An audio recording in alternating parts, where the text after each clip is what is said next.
अर्थ के आधार पर वाक्य भेद। सबसे पहले हम जानेंगे कि वाक्य क्या है।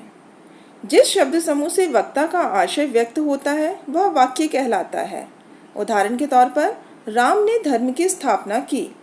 यह शब्द समूह सार्थक है, व्याकरण के नियमों के अनुसार व्यवस्थित है तथा पूरा आशय प्रकट कर रहा है, अतः यह एक वाक्य है।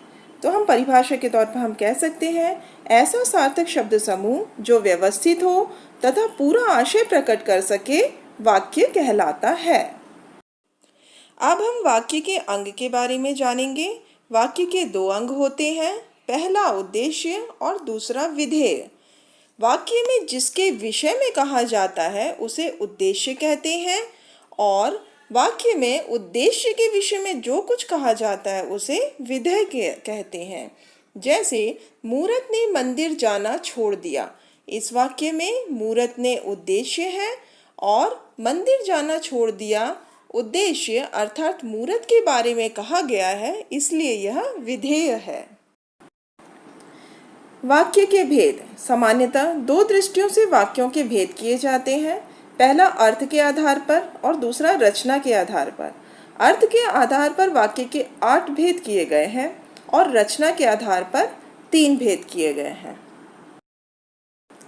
अर्थ के आधार पर वाक्य के 8 भेद होते हैं, जिनके नाम इस प्रकार हैं: विधानवाचक वाक्य, निषेधवाचक वाक्य, प्रश्नवाचक वाक्य, विस्मयादिवाचक वाक्य, आज्ञावाचक वाक्य, इच्छावाचक वाक्य, संदेहवाचक वाक्य और संकेतवाचक वाक्य।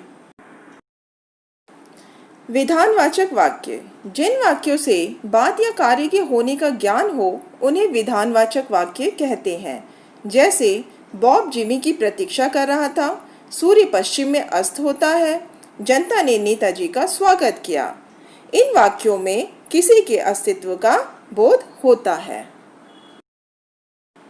निषेधवाचक वाक्य। जिन वाक्यों से किसी बात अथवा कार्य के होने का निषेध होता है उन्हें निषेधवाचक वाक्य कहते हैं। जैसे तुम जिमी तो नहीं लगते हो, मैं आज नहीं पढ़ूंगा, आज गणित के अध्यापक ने कक्षा नहीं ली। इन्हें नकारात्मक वाक्य भी कहते हैं। प्रश्नवाचक वाक्य। जिन वाक्यों में प्रश्न किया जाए अर्थात किसी से कोई बात पूछी जाए उन्हें प्रश्नवाचक वाक्य कहते हैं।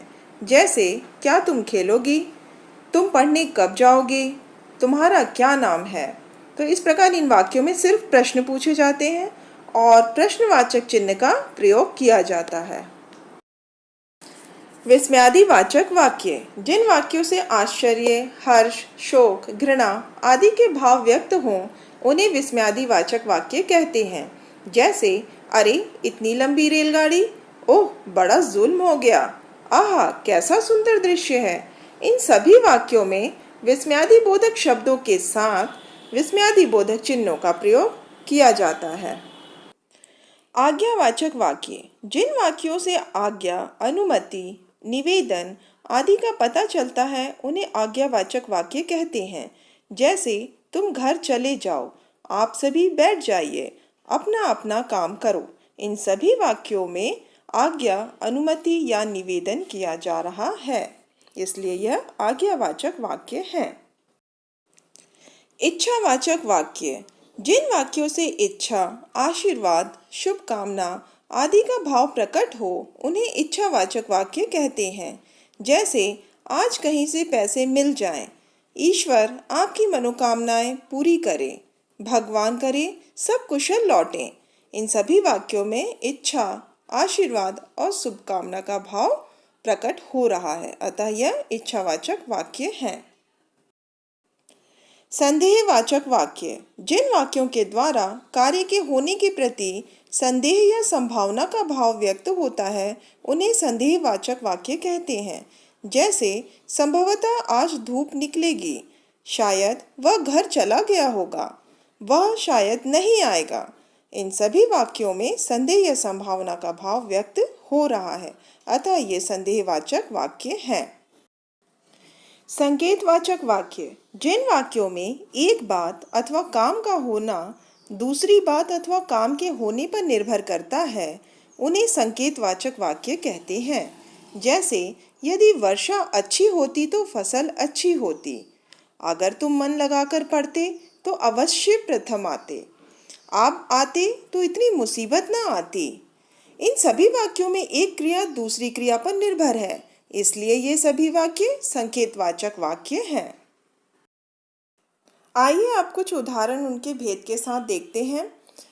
उसने भोजन नहीं किया, निषेधवाचक वाक्य। आहा कितना सुंदर फूल है, विस्मयादिवाचक वाक्य। कौन आ रहा है, प्रश्नवाचक वाक्य। सभा में सभी लोग शांतिपूर्वक बैठे हैं, विधानवाचक वाक्य। यहाँ से चले जाइए, आज्ञावाचक वाक्य। नववर्ष मंगलमय हो, इच्छावाचक वाक्य। संभवतः वह सुधर जाएगा, संदेहवाचक वाक्य। यदि छुट्टियां हुई तो हम कश्मीर अवश्य जाएंगे, संकेतवाचक वाक्य। इस प्रकार बच्चों हमने यहाँ वाक्य क्या है, वाक्य के अंग और वाक्य के प्रकारों का अध्ययन किया। धन्यवाद।